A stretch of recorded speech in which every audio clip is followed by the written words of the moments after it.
नमस्कार, मैं हूं मृत्युंजय कुमार झा। शाम के 5:30 बज चुके हैं और अगले आधे घंटे तक कमोडिटी मार्केट पर सबसे बड़ी कवरेज जारी है। हम आपको बताएंगे कि आज के बाजार का मूड माहौल कैसा है, कहां पर कमाई के मौके हैं, खबरें कौन कौन सी हैं और उसका इम्पैक्ट होगा क्या। आज की चर्चा में हमारे साथ मेहमानों का एक खास पैनल है। हमारे साथ हैं आज कमोडिटी मार्केट पर बात करने के लिए कुछ खास मेहमान जुड़े हैं। हमारे साथ हैं महावीर मिनी, जो कि ग्वार के एक्सपर्ट हैं, हमारे साथ बीकानेर से जुड़ रहे हैं। अनुज गुप्ता हैं आईएफएल सिक्योरिटीज के, अखिलेश जैन हैं टेक्निकल आईक्यू के, और नीरव देसाई हैं जीजीएन रिसर्च के। आप सभी का बहुत बहुत स्वागत है। और चर्चा की शुरुआत पाम तेल की खबर के साथ, क्योंकि पाम तेल का इंपोर्ट 49% बढ़ा है और जून में पाम तेल का इंपोर्ट 3 महीने में सबसे ज्यादा हुआ है। और आप देखिए कि मई में 4,39,000 टन का इंपोर्ट हुआ था, जो जून में बढ़कर 6,55,000 टन के स्तर पर पहुंच चुका है। सोया तेल का इंपोर्ट 35% बढ़ा है और सूरजमुखी तेल का इंपोर्ट 36% घटा है। तो ये इंपोर्ट के आंकड़े हैं। नीरव जी, अब जरा आप बताइए सर, ये जो 49% पाम तेल का इंपोर्ट बढ़ा है, इससे डोमेस्टिक मार्केट में सप्लाई पर आप क्या इम्पैक्ट देख रहे हैं? सप्लाई इस इंपोर्ट से काफी अच्छी हो गई है। थोड़ा इंडोनेशिया ने रमजान के कारण, ईद के कारण थोड़ी सी एक्सपोर्ट में रिस्ट्रिक्शन डाली थी, डोमेस्टिक मार्केट ऑब्लिगेशन बढ़ाया था उन्होंने वहां पे।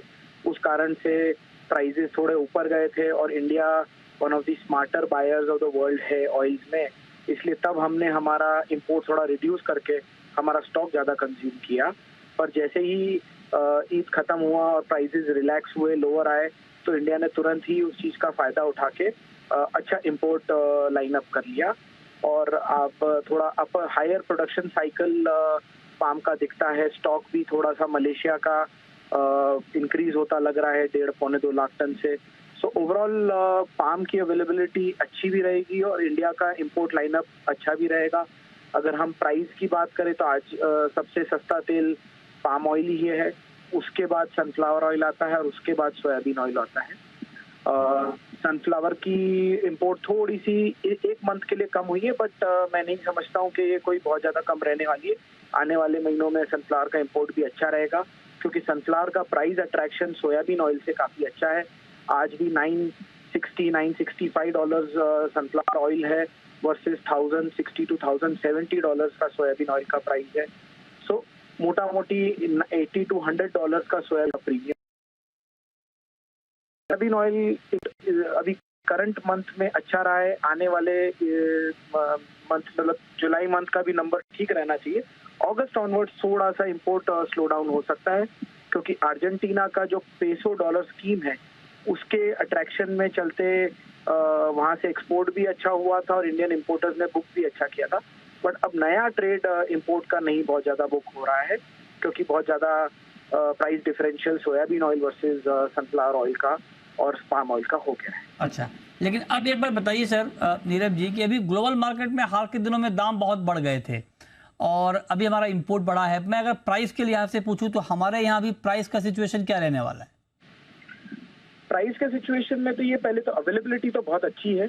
प्राइस में यस, क्योंकि मार्केट नीचे के स्तर से थोड़ा सा इम्प्रूव हुआ है, तो लोकल मार्केट्स में भी थोड़ा सा प्राइस में इंक्रीज आया है, बट कोई बहुत बड़ा इंक्रीज नहीं है। तो इसलिए मुझे लगता है कि मार्केट्स में ओवरऑल वेल सप्लाइड मार्केट्स हैं, इंटरनेशनली भी, इंडिया वाइज भी, तो कोई बहुत बड़ी तेजी आने का चांस नहीं है। सामने ये भी है कि सारे मार्केट्स नियरली बॉटम आउट हो गए हैं। मंदी के जितने भी मेजर फैक्टर्स थे वो सब एक बार के लिए मार्केट में फैक्टरिंग हो चुके हैं। पाम वेल सप्लाइड रहेगा, सनफ्लावर एक कंसिस्टेंट सप्लाई में रहेगा।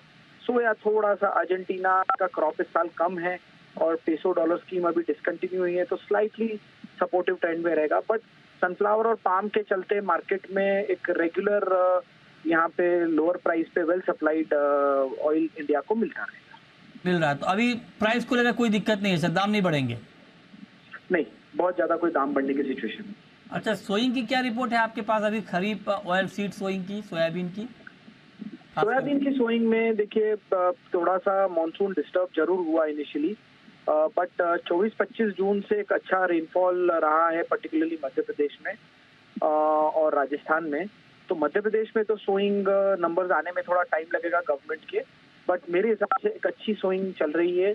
आपसे बात करते करते भी आज इंदौर में अभी बारिश गिर रही है, सो एक एमपी कंप्लीट अच्छा पानी रहा है। महाराष्ट्र में particularly central Maharashtra, eastern Maharashtra में रेनफॉल डेफिसिट रहा है, सो वहाँ थोड़ा सा सोइंग लैग है। कुछ लोगों का ऐसा भी मानना है कि महाराष्ट्र में सोयाबीन की सोइंग थोड़ी सी कमजोर रह सकती है। रुझान फार्मर का कॉटन, पल्सेस और दूसरे क्रॉप्स की तरफ हो सकता है। राजस्थान के लिए मैं बोलूंगा कि थोड़ा सा भी अर्ली है कमेंट करने के लिए। आने वाले वीक 10 डेज में या 15 डेज में थोड़ा ज्यादा क्लियर पिक्चर आएगा कि वहाँ सोइंग सोयाबीन की कैसी है। राइट, बहुत शुक्रिया नीरज देसाई जी आपका डिटेल में एडिबल ऑयल के मार्केट के बारे में बताने के लिए कि क्या सिचुएशन इस वक्त ग्लोबली और इंडियन मार्केट में चल रहा है। चलिए आगे बढ़ते हैं और ऑयल के बाद अब बात करते हैं ग्वार की। ग्वार में बहुत ऊपर नीचे का माहौल बना हुआ है और आज फाइनली ग्वार में गिरावट के साथ क्लोजिंग हुई है और ग्वार सीड का अगस्त का वायदा करीब 0.25% लुढ़का है और ग्वारगम का वायदा करीब 2.25% गिरकर अगस्त का वायदा बंद हुआ है। गिरावट इसलिए आई है, खबर ये आई है कि जो राजस्थान में ग्वार की खेती वाले इलाके हैं वहाँ पर बारिश हुई है, उसका इम्पैक्ट आज ग्वार में दबाव के तौर पर देखने को मिला है और फाइनल जो प्राइस है अगस्त का क्लोजिंग प्राइस ग्वार सीड का 5418 है, ग्वारगम का 10,533 है। अब सवाल यह है कि क्या इस गिरावट पे बाइंग का अच्छा मौका है या मार्केट यहां से कुछ और नीचे आएगा, इसी पर हम बात करेंगे। और हमारे साथ बातचीत करने के लिए इस वक्त जुड़ रहे हैं बीकानेर से महावीर मिनी साहब, जो कि ग्वार के एक्सपर्ट हैं, ट्रेडर हैं। महावीर जी, बहुत बहुत स्वागत है आपका। पहले तो आप ये बताएं कि जो आज की गिरावट आई है और उसके पीछे की वजह आप क्या देख रहे हैं? नमस्कार मिट्टियन जी। जैसे कि पहले भी अपने बात हुई थी तो उस समय भी मैंने बोला था कि आगे सारा ग्वार का सट्टा है वो मानसून की बारिश पे निर्भर है। तो अभी 6 तारीख से लेके 10 तारीख के अंदर राजस्थान, गुजरात के काफी बेल्टों में अच्छी बारिश बताई थी और हुई भी है। उसी की वजह से ग्वार के भावों में ऊपर से करेक्शन आया है। तो अब जरा हमें ये बताइए कि क्या यहाँ से गिरावट और बढ़ेगी या आपको लगता है कि ये लेवल बाइंग के लिहाज से अच्छा लेवल है? मृत्युंजय जी, बाइंग के हिसाब से बहुत अच्छा लेवल है और आगे अगर 10 तारीख के बाद मौसम साफ हो गया या बारिशें नहीं हुई तो इसमें बड़ी तेजी देखने को मिल सकती है। और अगर बारिशें हो भी गई तो भी ये 52, 53, 54 का ग्वार वैल्यू बाइंग समझ सकते हैं अपने। अगर कोई दिक्कत नहीं है इसके अंदर, 5200, 5300 की रेंज के अंदर अपने को माल लेना चाहिए। आप करें कि इसको वैल्यू बाइंग समझ सकते हैं, ठीक है। हाँ। अच्छा, अगर वैल्यू बाइंग आपके कहने पर हम समझ लें तो आप जरा बताइए कि आप कह रहे हैं कि 10 अगस्त के बाद मौसम साफ दिखा रहा है, तो हाँ। 10 जुलाई के बाद, तो आप जरा बताइए कि उसके बाद आपने क्या टारगेट ध्यान में रखा है, कहाँ तक ग्वार का प्राइस जा सकता है ऊपर में? ग्वार का प्राइस 6500 रुपए का मन है। 6500? हाँ। कौन सा, अगस्त का वायदा? अगस्त नहीं, सितंबर वायदा। सितंबर वायदा। हाँ। 6500। अगस्त का वायदा कहाँ देख रहे हैं एक्सपायरी आप? ये अभी फिलहाल मानसून का दबाव रहेगा ऑल ओवर मानसून। जैसे इसमें बारिश कहीं पे थोड़ी कमी दिखाई दी तो उस दिन बाजार तेज हो जाएगा। नहीं, फिर तो भी मेरे हिसाब से देखो, वैल्यू बाइंग का मतलब तो यही होता है मृत्युंजय जी कि भाई नीचे के अंदर माल लेवे तभी मजा है, तेजी में माल लेने का क्या फायदा। तेजी में माल लेने का क्या फायदा, ठीक बात है। तो आप कह रहे हैं कि गिरावट पर माल लेना चाहिए। नहीं, ठीक, ये बात ठीक है आपकी, लेकिन मैं ये जानना चाह रहा हूँ कि अगर मान लीजिए कोई ट्रेडिंग, अब मान लीजिए कोई 2-3 महीने के लिए ट्रेड ना करे, हर मंथ के हिसाब से ट्रेड ले रहा हो, जुलाई का कॉन्ट्रैक्ट, अगस्त का कॉन्ट्रैक्ट, अगर मान लीजिए कोई अगस्त के, मैं आपसे अगस्त कॉन्ट्रैक्ट पर चलिए पूछ लेता हूँ। 5418 का लेवल है अभी क्लोजिंग आज की जो है अगस्त का वायदा का, ठीक है। तो अगर मान लीजिए कोई कल अगर मार्केट इसके आसपास थोड़ा ऊपर खुले, अगर मार्केट मान लीजिए 54-50 के आसपास भी रहे, अगर खरीदता है कोई, तो अगस्त वायदा में कहाँ तक का टारगेट उनको ध्यान में रखना चाहिए? इमीडिएट टारगेट तो 57-58 का समझे। 57-58 का। हाँ। उसके बाद का? उसके बाद का 6500 का मन है। उसके बाद का 6500 का। तो फंडामेंटली आपको स्ट्रांग दिख रहा है ग्वार? फंडामेंटली स्ट्रांग नहीं, बहुत ज्यादा स्ट्रांग दिख रहा है। ये 5200-5300 का आइटम ऐसा समझ लो फ्री भाव में मिल रहा है। अच्छा, फ्री में मिल रहा है? कहाँ फ्री में सर? बिना पैसे लिए देंगे क्या आप? बिना पैसे लिए तो कुछ नहीं मिलता है। फ्री का मतलब मेरा भाव समझे। अच्छा। भाई एकदम फेयर वैल्यू है ये। नहीं, मैंने मजाक किया, ठीक। आप कह रहे हैं कि फेयर वैल्यू है। अच्छा, हाँ। डिमांड कैसी है महावीर जी ग्वार की भी? डिमांड पहले थोड़ी कमजोर थी, अभी 5-7 दिन से थोड़ी थोड़ी सुधार हुआ है डिमांड में। आज मैं एक ग्वारगम के मिलर से बात कर रहा था, तो हाँ। उनका कहना है कि ग्वारगम की डिमांड तो ठीक ठाक है, लेकिन चूरी कोरमा की डिमांड बहुत अच्छी है। क्या ये बात ठीक है? हाँ, यही मैंने सुना है भैया। अच्छा, आपने भी यही सुना है। चलिए, बहुत शुक्रिया महावीर जी आपका ग्वार पर डिटेल में बात करने के लिए, बताने के लिए कि आगे का रुख क्या रहेगा। बहुत शुक्रिया आपका। चलिए आगे बढ़ते हैं और अब हम बात करते हैं कि आज के मार्केट में और आपके लिए कहां पर ट्रेड के मौके बन सकते हैं। हमारे साथ दो और एक्सपर्ट जुड़ रहे हैं, उनसे हम डिटेल में समझेंगे कि आज के बाजार में आपको करना क्या है। अनुज जी, आप जरा हमें बताइए कि गोल्ड में आज शाम के लिए क्या ट्रेड आप देख रहे हैं? मृत्युंजय जी गुड इवनिंग। देखिए, गोल्ड $1927 के आसपास आता हुआ दिखाई दिया है। कहीं ना कहीं मोमेंटम जो है गोल्ड में एक शॉर्ट लेवल पे इंक्रीज होता हुआ दिखाई दिया है। मुझे लगता है कि जल्दी ही आपको $1935 तक के लेवल यहाँ देखने को मिल सकते हैं। डोमेस्टिक मार्केट की बात करें तो भावों में करीबन 58,600 के ऊपर के लेवल आते हुए दिखाई दिए। मेरा मानना है कि यहाँ पर खरीदारी का ट्रेड देखा जा सकता है। करीबन 58,500 के आसपास के स्तर मिले तो खरीदारी कर सकते हैं। 58,250 का स्टॉप लॉस लगाए, टारगेट ऊपर में 58,900 तक देखा जा सकता है और इंटरनेशनल मार्केट में $1935 तक के लेवल देखने को मिल सकते हैं। तो मेरा मानना है कि एक शॉर्ट कवरिंग के चलते इंट्राडे में खरीदारी का ट्रेड देखने को मिल सकता है लोअर लेवल्स पे। ओके, अखिलेश जी, चांदी पर क्या कमेंट सर आपका? आपका टेक्निकल चार्ट सिल्वर के ऊपर क्या कहता है? सिल्वर अभी बनाते रहे हैं तो लग रहा है कि अभी ये मोमेंटम बुलिश ही बना रहेगा। और अगर कोई शॉर्ट टर्म ट्रेडर है, ट्रेडिंग प्रोस्पेक्ट से देखना चाह रहा है, तो यहाँ से 300 से 400 रुपए की मंदी पे सिल्वर लेना चाहिए, अप्रोक्सीमेट 71,000 के लेवल पर। यहाँ पे 70,800 के नीचे का एक स्टॉप लॉस लगा के रखिए। ऊपर मुझे लग रहा है कि 71,800 से लेकर 72,500 तक के लेवल्स हमको देखने को मिल सकते हैं। वहीं अगर कॉमेक्स में ये कॉन्ट्रैक्ट 23.40 के ऊपर निकलता है तो यहाँ पर एक सिग्निफिकेंट तेजी देखने को मिल सकती है। मैं यहाँ पे थोड़ा एड ऑन करना चाहूंगा, बिकॉज जो गोल्ड कॉमेक्स का रेंज है वो एक रेंज के अंदर स्क्वीज है 1900 से $1935-36।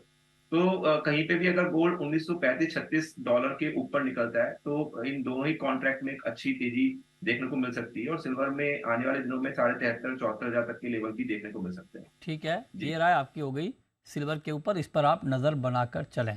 चलिए अब हम शुरू करते हैं सवाल जवाब। पहला सवाल है राजेश का, हरियाणा से जुड़ रहे हैं। पूछिए राजेश जी। राजेश जी, आप सुन पा रहे हैं? नमस्ते। नमस्कार, पूछिए। अरे मृत्युंजय जी, अनुज जी ने तो मरवा दिया। 57,800 गोल्ड था उस दिन, इन्होंने 58,000 की पुट दिलवाई। उस 2 दिन के बाद इन्होंने 58,300 में गोल्ड सेल करवा दिया। आज ये आगे सर कहते हैं गोल्ड ले लो, क्या करें सर? अनुज जी बताइए।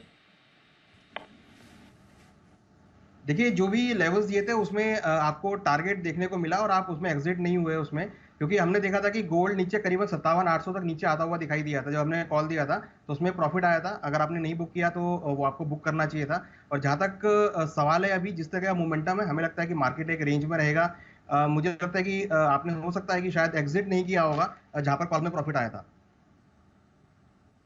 अच्छा, लेकिन नहीं, आप मान लीजिए गलती हो गई तो अब क्या उपाय अनुज जी? देखिए अभी तो जो मोमेंटम है वो अभी थोड़ा सा बाउंस बैक में है। ऊपर में हमें लग रहा है कि 58,800 58,900 तक के लेवल देखने को मिल सकते हैं। तो लोअर लेवल आए तो खरीदारी का ट्रेड बनाना चाहिए इंट्राडे के लिए। और स्टिक स्टॉप लॉस का ध्यान रखें, पोजीशन में जो एग्जिट मिले वहां पर एग्जिट करें। ठीक है, अगला सवाल है प्रमोद का, जोधपुर से। पूछिए प्रमोद जी। प्रमोद जी, आप सुन पा रहे हैं? हाँ, मैं सुन रहा हूँ सर। नमस्कार जी नमस्कार, पूछिए। टर्मरिक और धनिया का नीचे का लेवल क्या जाने वाला है अभी? कितनी क्या उसकी शोइंग वगैरह की क्या पोजीशन है? आगे का क्या लुकआउट है? थोड़ा बताएंगे धनिया और टर्मरिक।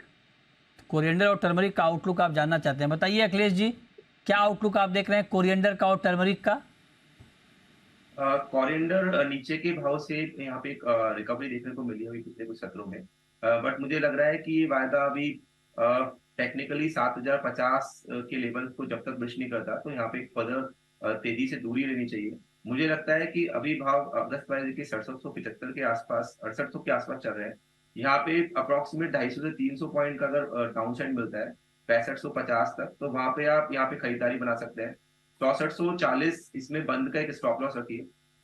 और आप इसको ऐड कर सकते हैं जब ये क्वांटिटी जब ये प्राइस है 70,050 के ऊपर निकले, सॉरी 7,050 के ऊपर निकले, तो कोई भी फर्दर तेजी या तो आप 6550 के लेवल के आसपास करें या 7,050 के लेवल के ऊपर आप यहाँ पे खरीदारी करें। वहीं टर्मरिक का वायदा जो अगस्त वायदा है, यहाँ पे 93 के आसपास का एक आप स्टॉप लॉस मेंटेन कर सकते हैं अगर आपकी कोई भी बाइंग पोजीशन है। वहीं अक्टूबर वायदे के अंदर आप यहाँ पे 900 का एक स्टॉप लॉस मेंटेन कर सकते हैं। अगर बाजार इनके नीचे जाता है तो यहाँ पे भी एक बार 3 से 4% की गिरावट रह सकती है। तो अगर आपकी खरीदारी है निचले स्तरों पर तो इन लेवल्स के आप स्टॉप लॉस ध्यान रखिए। ठीक है, अगला सवाल है कैलाश चंद्र मोदी का सदुलपुर से। पूछिए कैलाश जी। नमस्कार सर। नमस्कार, पूछिए। सर मैंने 2 मेगा लॉट सिल्वर के सेल कर रखे हैं 69475 पे, क्या करना चाहिए? 69475 पे आपने सेल किया है 69,000। अच्छा, क्या करना चाहिए अखिलेश जी इनको चार्ट के हिसाब से? मैंने कहा कॉमेक्स लेवल पे 23.40 का एक आप स्टॉप लॉस मेंटेन करिए, और अगर भाव आपके 71,000 के नीचे आते हैं तो एक बार इस पोजीशन को एग्जिट करना चाहिए। ओवरऑल जो सिनारियो है वो सिल्वर का भी लग रहा है तेज, तो किसी भी घटे पर यहाँ पे एग्जिट की सलाह है। नेक्स्ट कॉलर अमित हैं नासिक से। पूछिए अमित जी। सिल्वर माइक्रो के 3 लॉट बाय करके रखे हैं 74,100 से, और 100 पे 3 लॉट आपने बाय किया है सिल्वर माइक्रो। और ठीक है, आज का अभी जो आज डाटा आने वाला है उसका क्या इम्पैक्ट रहेगा सिल्वर पे? बताइए अनुज जी। देखिए, आज ट्रेड बैलेंस और अनएम्प्लॉयमेंट का डेटा आना है, उससे मुझे लग रहा है कि कहीं ना कहीं मार्केट एक सपोर्ट की यूज ले सकती है। तो जिस तरीके का हमने सिल्वर में बाउंस बैक आते हुए देखा, मैं एक्सपेक्ट कर रहा हूँ कि एक बार अगेन 71,800 72,000 तक के लेवल चांदी में आ सकते हैं, और ऊपर में करीबन $23.5 तक। तो $23.5 के आसपास अगर मिले तो वहाँ पर एग्जिट करना चाहिए। $23 के आसपास मिले तो आप करें कि एग्जिट करना चाहिए। नेक्स्ट कॉलर अमित हैं। पूछिए अमित जी। हेलो जी। हाँ, मेरी आवाज आ रही है सर? आ रही, पूछिए। सर मैं एक आपसे रिक्वेस्ट थी कि आप जो पहले टिकर चलाते थे नीचे, जो आपके एनालिस्ट जो कॉल देते थे, उसका टिकर आपने बंद करवा दिया है, कॉल वाली वजह से बंद कर दिया, वो प्लीज फिर से चालू करवा दीजिए। ठीक है, ठीक है। और सेकंड मेरा कॉपर पे क्वेश्चन था। मैंने कॉपर बाय किया है 714 रुपये पे, तो आज इंट्राडे के लिए मुझे होल्ड करना चाहिए या निकल जाना चाहिए? 714 पर आपने कॉपर बाय किया है और आप जानना चाहते हैं कि अभी होल्ड करें या निकल जाएं। क्या व्यू होगा आपका अनुज जी? 714 पर इनकी बाइंग है कॉपर में, क्या सुझाव आपका? अभी कॉपर का अगर आप जुलाई का वायदा देखें तो 717 रुपये पर ट्रेड कर रहा है, बताइए क्या करें? देखिए, एक बार यहाँ पे निकल सकते हैं, क्योंकि हमें लग रहा है कि एक बार भाव नीचे 710 तक आ सकते हैं, काफी अच्छा सपोर्ट है वहाँ पर, अगेन बाइंग हो सकती है। बट करंट रेट पे मुझे लगता है कि मार्केट मॉर्निंग सर आप देखेंगे तो इसी रेंज में मूव करता हुआ दिखाई दे रहा है। अभी ऊपर में 716 तक के लेवल गए थे, वहाँ से थोड़ा नीचे आता हुआ दिखाई दिया, तो एक बार निकल जाना चाहिए। नीचे 710 के आसपास आया तो वहाँ पर अगेन एंट्री के लिए देख सकते हैं। ठीक है, नेक्स्ट कॉलर सचिन है धुलिया से। पूछिए सचिन जी। जी पूछें। कपास खली क्या 2,200 रुपए 2,000 रुपए तक आएंगे, और इसके अंदर मेज का एक आउटलुक जानना। ओके, 2,200 और 2,000 तक क्या कपास खली और का भाव आ सकता है, और मक्के का आउटलुक आप जानना चाहते हैं, बताइए अनुज जी क्या है व्यू? देखिए, कॉटन सीड ऑयल केक में हम एक सेलिंग प्रेशर आता हुआ देख रहे हैं, क्योंकि जिस तरीके से बारिश हुई है और जो डिमांड थोड़ी कम देखने को मिली है, हमें लगता है कि अभी कॉटन सीड ऑयल केक में भाव नरम रह सकते हैं। फिलहाल 2,200 का तो नहीं, बट हाँ 2,350 तक के मुझे लगता है कि level cotton seed oil cake में देखे जा सकते हैं। ठीक है, ओके, इस पर आप। नेक्स्ट कॉलर अनवर हैं संभल से। पूछिए अनवर। का जो चार्ट है वो कब इसमें सुधार होगा, इसका भविष्य क्या होगा? 5 ऊपर नीचे हो रहा है। कौन सी commodity sir? Mentha sir, mentha oil. Mentha, okay. Chart पर कुछ दिख रहा है क्या आपको अखिलेश जी मैंथा का? चाहूंगा मैंथा ऑयल की मैं ट्रैकिंग नहीं करता हूँ, तो अनुज जी अगर बता पाए कुछ का व्यू अनुज जी मैंथा पे। देखिए, मैंथा में आज एक लोअर लेवल से रिकवरी देखने को मिली है और प्राइस ओवरसोल्ड जोन में है, तो मुझे लगता है कि एक रिकवरी आ सकती है 920 तक के लेवल के लिए। तो अगर ये एक शॉर्ट टर्म ट्रेडिंग करना चाहते हैं तो 890 के स्टॉप लॉस से खरीदारी कर सकते हैं 920 तक के टारगेट के लिए। क्या इस पर आप नज़र रखिए, 920 तक के टारगेट के लिए मैंथा में आप ट्रेड ले सकते हैं। आगे बढ़ते हैं, बात करते हैं। पवन इस बीच जुड़ चुके हैं हरियाणा से। पूछिए पवन जी। सर नमस्कार जी। नमस्कार, पूछिए सर मुझे अखिलेश जी से पूछना है, मैंने गुवार 5500 रुपए पे लिया है सर। 5500 पे आपने लिया है, बेचा है? नहीं लिया है सर, लोन किया है। अगस्त का? अगस्त का सर। अच्छा, 5500 पे आपने लिया है। अखिलेश जी, ठीक ट्रेड है इनका, रुकना चाहिए अभी? अगर आप ट्रेडिंग प्रोस्पेक्ट से देख रहे हैं तो मुझे लग रहा है यहाँ पे अभी जैसे मैंने पिछले शो में भी कहा था, मुझे अभी थोड़ा सा अभी प्राइसेस के अंदर गिरावट लग रही है ट्रेडिंग प्रोस्पेक्ट से, और भाव है मुझे 5350 से 5270 तक की रेंज में मुझे लग रहे हैं। तो अगर आपको उछाला मिलता है यहाँ पे, अगर आप ट्रेडिंग प्रोस्पेक्ट से काम कर रहे हैं तो 5440-50 के आसपास भाव पे एग्जिट कर लेना चाहिए। और फर्दर अगर गिरावट आती है यहाँ पर अप्रोक्सीमेट 5300 के नीचे अगर भाव जाते हैं तो वहां पर वापस खरीदारी करनी चाहिए। वहीं गम अगर आप देख रहे हैं तो 10,200 का वहां पे एक इंपॉर्टेंट सपोर्ट बना हुआ है, और ये दोनों ही कॉन्ट्रैक्ट एक रेंज में लग रहे हैं।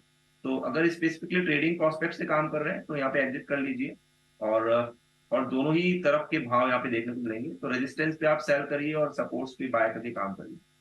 ठीक है, नेक्स्ट कॉलर जिगर हैं गुजरात से, पूछिए जिगर जी। भी डेटा आया है तो 400 रुपया गोल्ड आ गया, बाय करो कि रहने दो? गोल्ड में? हाँ गोल्ड में क्या करें अनुज जी, बताइए, बाय करें या रहने दें अभी? देखिए मेरे हिसाब से आप 250 का स्टॉप लॉस लेके ले सकते हैं, क्योंकि मार्केट अभी देखें तो सपोर्ट के आसपास है और जनरली मार्केट सपोर्ट से बाउंस करता है। तो स्टिक स्टॉप लॉस 250 का लगाएं और उसके से आप खरीदारी का ट्रेड बना सकते हैं। ठीक है, ये आप नज़र रखिए, बाइंग का ट्रेड बना सकते हैं गोल्ड में। ओके, आगे बढ़ते हैं। क्रूड का मार्केट कैसा लग रहा है अखिलेश जी आपको? कच्चे तेल में कुछ एक्शन की उम्मीद की जाए आज के लिए? क्रूड में टेक्निकली जैसे मैंने काफी बार कहा है कि यहाँ पे 5620 का क्लोजिंग बेसिस पे सपोर्ट बन गया था, और वहीं पे जो ऊपर की तरफ रेजिस्टेंस था वो कहीं ना कहीं हमको 5860 के आसपास लग रहा था। और कल के सत्र में यहाँ पे क्रूड ने उस लेवल के ऊपर ब्रिज किया और आज कंफर्मेशन किया है। तो मुझे लगता है कि आने वाले दिनों के अंदर क्रूड के अंदर एक अच्छी तेजी देखने को मिल सकती है। मेरा रिकमेंडेशन रहेगा कि 5860 के आसपास भाव मिलते हैं तो यहाँ पे डेफिनेटली बाय करना चाहिए। 5820 का स्टॉप लॉस लगाइए आप। ऊपर में भाव 5985 से लेकर 6050 तक की रेंज में मिल सकते हैं। वहीं मेरा एक डिस्क्लेमर और है कि 5850 के ऊपर अगर ये बंद रहते हैं तो आने वाले 2 से 3 वीक्स के अंदर ही भाव हमको 6400 के आसपास भी देखने को मिल सकता है। तो लॉन्ग रहिए जब तक 5860 के ऊपर क्रूड का वायदा बंद है। ओके, ठीक है। और जो डेटा की बात अभी हो रही थी, तो US ADP non farm employment के डेटा आए हैं 497,000, मतलब आप इसे 4,97,000 कह सकते हैं, वर्सेस जो प्रीवियस था वो 278,000, मतलब 2,78,000। तो उसके मुकाबले ये जो डेटा है ये 497,000। तो इसका मतलब ये डेटा जो है वो डॉलर के लिए पॉजिटिव है और गोल्ड के लिए थोड़ा निगेटिव दिख रहा है। लेकिन देखते हैं कि इस डेटा का क्या इम्पैक्ट मार्केट पर होता है। इनफैक्ट गोल्ड में आप देखिए थोड़ा बहुत दबाव दिख भी रहा है, लेकिन देखते हैं कितना दबाव यहाँ पर दिखता है। गिरावट बढ़ भी रही है, 163 रुपये गोल्ड नीचे आ गया है 58,300 के आसपास। अब ये गिरावट थोड़ी सी बढ़ती हुई दिख रही है इस वक्त। चलिए आगे बढ़ते हैं। आलोक है नेक्स्ट कॉलर, पूछिए आलोक। भैया पहले तो मुझे ये आपकी एंकरिंग की बहुत तारीफ करनी है, धन्यवाद। बहुत शुक्रिया सर, भी बहुत सुंदर बना देते हैं आप। और दूसरे एक सुझाव देना चाहते थे, कुछ चाहते नहीं थे। तो सुझाव ये देना था सर कि कभी कभी स्पेसिफिक किसी चीज के लिए आप बहुत ज्यादा समय ले लेते हैं, लिमिटेड टाइम वही, तो उसको अगर आपके पास तो पूरे 24 घंटे हैं और हम लोग देखने के लिए बैठे रहते हैं, तो उनको अगर उस समय दिखाया जाए जिस समय फिक्स समय होते हैं, तो सारी कमोडिटी पे बात हो सकती है। बिल्कुल कभी कभी ग्वार या कभी गुड़ पे, कभी गेहूं पे पूरा समय चला जाता है, तो काफी चीजों की जानकारी हम लोग को नहीं मिल पाती है। नहीं, आपका सुझाव बिल्कुल सर आंखों पे है सर। सर अगर इस पे काम भी हो जाए तब तो मानेंगे सर आंखों पे है। नहीं है, बिल्कुल काम होगा सर, क्या बात कर रहे हैं, काम होगा। मैं की बात आपसे अकेले कर रहा हूँ, ये बहुत से लोग होंगे लेकिन अपने सवाल पूछने में रह जाते हैं, आपसे कह नहीं पाते हैं। नहीं, बिल्कुल सर, ध्यान रखेंगे। पूछे, आप क्या पूछना चाहते हैं? बस सर ये क्रूड पे जानना चाहते हैं कि क्रूड में आगे क्या होने वाला है। क्रूड में आगे क्या होने वाला है बताइए अनुज जी, क्या होने वाला है कच्चे तेल में आगे? देखिए जो डेटा आया है थोड़ा सा नेगेटिव लग रहा है हमें, तो मुझे लगता है कि थोड़ा वेट एंड वॉच करना चाहिए, क्योंकि जिस तरह का डेटा आया है उससे थोड़ा सा एक सेलिंग प्रेशर यहाँ पर आ सकता है। तो अगर आपको ट्रेड लेना है, कंपल्सरी ट्रेड लेना है, तो ऊपर अगर भाव 6,000 के आसपास आए तो वहाँ पे बिकवाली का ट्रेड ले सकते हैं, और नीचे अगर ये भाव करीबन 5,750 के आसपास आए तो खरीदारी का ट्रेड बना सकते हैं। जो डेटा है अभी ये थोड़ा सा नेगेटिव है कमोडिटी के लिए, मेरे हिसाब से थोड़ा वेट एंड वॉच करना चाहिए खरीदारी करने के लिए। बहुत शुक्रिया आप अनुज जी आपका, और अखिलेश जी आपका जुड़ने के लिए, बताने के लिए कहाँ पर कमाई के मौके बनेंगे।